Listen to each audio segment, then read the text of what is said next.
अब उस व्याध के मन में उस ब्राह्मण को देखकर, जो धूप में घाम में चल रहा था, पैर जिसके जल रहे थे, बड़ा दुखी था, उसको देखकर उस व्याध के हृदय में दया आ गई। फिर सोचने लगा, अरे भाई मैंने इसका सब कुछ लूट ही लिया, बेचारा ब्राह्मण गर्मी में जलते हुए बालू पर चल रहा है, इसके नए जूते तो मैंने ले ही लिए, ये मेरे पुराने जूते ये मेरे पास बोझ के समान हैं। इन जूते को इस ब्राह्मण को दे देता हूँ, इससे इसके पैरों की रक्षा होगी। और मेरा जो चोरी करना धर्म तो मैंने कर ही ली। आज ऐसा सोच करके उसने ब्राह्मण को बुलाया और दुखी ब्राह्मण को जूते दान कर दिए। उन जूतों को जैसे ही उस ब्राह्मण को प्राप्त हुए, ब्राह्मण को मिले, उस ब्राह्मण को बड़ी प्रसन्नता हुई। उसने कहा, सुखी भव, आशीर्वाद दिया, तुम सुखी हो। उसकी प्रशंसा करके कहा, इसमें संदेह नहीं है, आज तुम्हारे किसी पुण्य का उदय हुआ, जो तुमने वैशाख के महीने में जूते का दान किया है। आज दुष्ट बुद्धि व्याध तुम पर भी भगवान प्रसन्न हुए हैं। सभी वस्तुओं के पुनः प्राप्ति से जो सुख मिलता है, वही इन जूतों को प्राप्त करके मुझे सुख मिल रहा है। ऐसा सुन करके वो व्याध बड़ा चकित हुआ। वो ब्राह्मण से बोला, है ब्राह्मण देवता, मैंने तुम्हारा नया जूता छीन लिया, उसके बदले में पुराना जूता दिया, तुम्हारे कुंडल छीन लिए, तुम्हारे कमंडलू छीन लिया, तुम्हारी छाता छीन ली, और इन पुराने जूता दान करने से मुझे पुण्य कैसे हो गया? तुम वैशाख की प्रशंसा करते हो और कहते हो भगवान प्रसन्न होंगे। ये बतलाओ, वैशाख क्या है भाई? ये हरि कौन है? धर्म क्या है? उसका क्या फल है? हे दयानिधे, मेरी सुनने की बड़ी अभिलाषा है, मुझसे कही। इस प्रकार व्याध की वाणी को सुनकर संतुष्ट चित्त शंख मुनि हो गए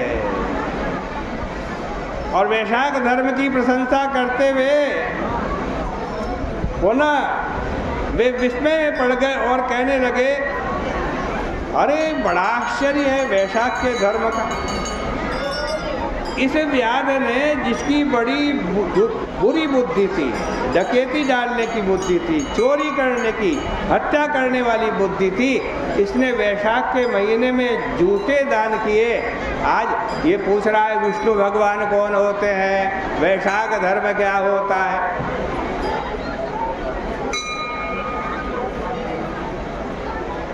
बड़ा आश्चर्य है। ये निश्चित है कि छोटा सा वैशाख धर्म करने से भगवान प्रसन्न हो जाते। जो पुण्य फल बड़ी बड़ी तपस्याओं से नहीं मिलता, वो पुण्य फल छोटा सा वैशाख धर्म का पालन करने से प्राप्त हो जाता। अरे चाहे गया मत करो, गंगा जी में मत जाओ, प्रयाग व पुष्कर क्षेत्र की यात्रा मत करो, चाहे केदार, कुरुक्षेत्र, प्रभास, स्यमंतक, गोदावरी, कृष्णा, सेतुबंध, रामेश्वर तथा मरुवृद्ध की यात्रा न करो। लेकिन वैशाख मास के महात्म्य को बताने वाली कथा रूपी नदी में, उसमें स्नान करने पर भगवान विष्णु प्रसन्न होते हैं और तुरंत हृदय में वास करते हैं। ये माधव नाम का वैशाख का महीना, जो थोड़े से ही व्यय व यत्न से कार्य सिद्धि प्राप्त हो जाती है, ऐसा महीना है ये। वह बहुत व्यय करने से होने वाले धर्मों से, यज्ञों से वो पुण्य फल नहीं प्राप्त होता जो वैशाख के छोटे से धर्म से मिल जाता। हे व्याध, पुण्यों को बढ़ाने वाला यह माधव नाम का मास है, उसमें तुमने पाप दूर करने वाले जूते का दान दिया, इससे तुम्हारा पूर्व काल का पुण्य उदय हुआ है, ऐसा प्रतीत होता। भगवान तुम पर संतुष्ट हुए हैं, ऐसा लगता है, तुम्हारा कल्याण होगा। यदि ऐसी बात नहीं तो भला तुम्हारी बुद्धि ऐसी पवित्र कैसे हो गई। इस प्रकार मुनि कह ही रहे थे, उसी समय मृत्यु से प्रेरित होकर एक बलवान सिंह क्रोध से विकल होकर, आज कहते हैं, एक हाथी को मारने के लिए दौड़ा। हाथी और सिंह का आपस में बड़ा भयंकर युद्ध हुआ। युद्ध करते करते दोनों मूर्छित होकर वहां पर गिर पड़े और शंख मुनि उसी समय उस व्याध को वैशाख के धर्म की कथा सुना रहे थे। कुछ कथा उन दोनों के कानों में भी पड़ गई। इसके उस सिंह के और उस हाथी के कानों में जब वैशाख धर्म की कथा पड़ी, क्षण मात्र में वो दोनों निर्बल परम पवित्र हो गए। शाप से मुक्त होकर वे दोनों आज साप से छुटकारा पाकर दिव्य रूपधारी होकर, दिव्य चंदन आदि से सुगंधित आलिपों से युक्त होकर दिव्य विमान पर चढ़कर स्वर्गीय नारियों से सुशोभित होते हुए स्वर्ग लोक को चले गए और तुरंत सिर नीचे किए हुए हाथ जोड़ करके शंख मुनि के प्रार्थना करने लगे।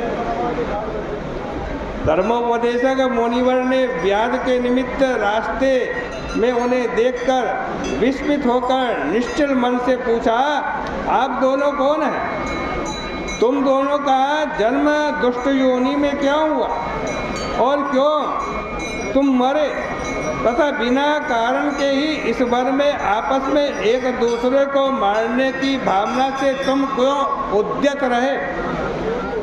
हे निष्कलंको, यह सब हमें बतलाओ। इस प्रकार शंख मुनि के पूछने पर उन्होंने कहा, भाई हम मतंग मुनि के दोनों पुत्र हैं।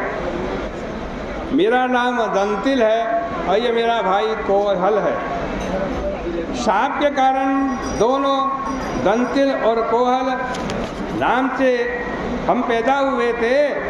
आज कहते हैं शाप के कारण हम ये हाथी और सिंह बने हैं। रूप एवं युवावस्था तथा सभी विद्याओं में निपुण हम लोगों को यह जानकर हम लोगों को कि वैशाख का महीना आया है, हमारे पिता जो धर्म के ज्ञानियों में श्रेष्ठ थे मतंग मुनि ने हमसे कहा, बेटा वैशाख का महीना प्रारंभ हो गया है, वैशाख के धर्मों का पालन करो। पौसरा चलाना, मनुष्यों के ऊपर पंखे से हवा करना, रास्ते में छाया करना, खूब अन्न जल दान करना, प्रातःकाल सूर्योदय से पूर्व स्नान करना, उसी प्रकार भगवान की पूजा करना एवं उनकी कथा सुनना, जिससे मनुष्य सांसारिक बंधन से निवृत्त हो जाता। इस प्रकार अनेक प्रकार की बातों को समझाए जाने पर भी दुष्ट बुद्धि वाले हम दोनों में से आज दंतिल बड़ा क्रोधित हुआ और दूसरे ने कहा कोहिल बड़ा मत्त हो गया। धर्म की लालसा करने वाले पिता ने देखा मैं इनको धर्म का उपदेश दे रहा हूँ, एक क्रोधित हो रहा है, एक मतवाला बन रहा है। धर्म से विमुख पुत्र को अप्रिय बोलने वाली स्त्री को छोड़ देना चाहिए तथा ब्राह्मण द्रोही राजा को तुरंत छोड़ देना चाहिए, नहीं तो विपरीत फल होता है। चतुराई से अथवा धन के लोभ से जो संसर्ग करते हैं वे सभी 14 इंद्र तक यानी 14 मनवंतर तक नरक में निवास करते हैं।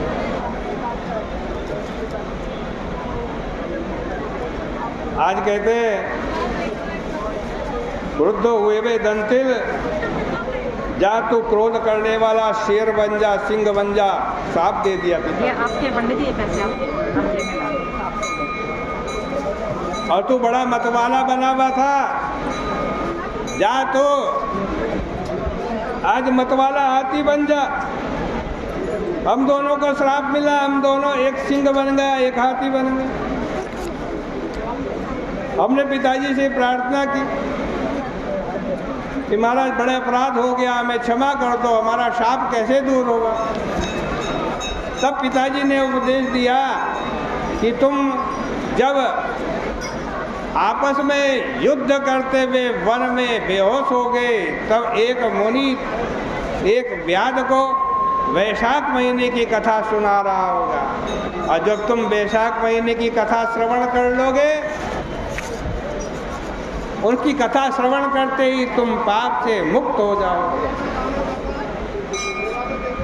हमने आपके मुख से ये कल्याणकारी संवाद सुना है, उसी के प्रताप से हम क्षण भर में आज बुरी योनि से मुक्त हो गए हैं। इस प्रकार कहकर और मुनि को प्रणाम करके उनसे भली भांति विचार विनिमय करने के बाद आज्ञा लेकर वो पिता के पास चले गए।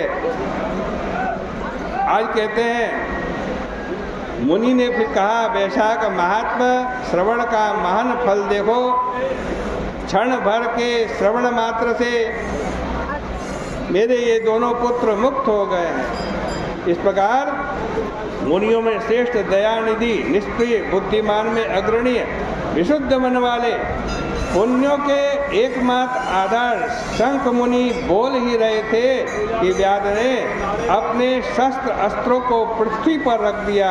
फिर शंख मुनि से प्रश्न करने लगे, और यहीं पर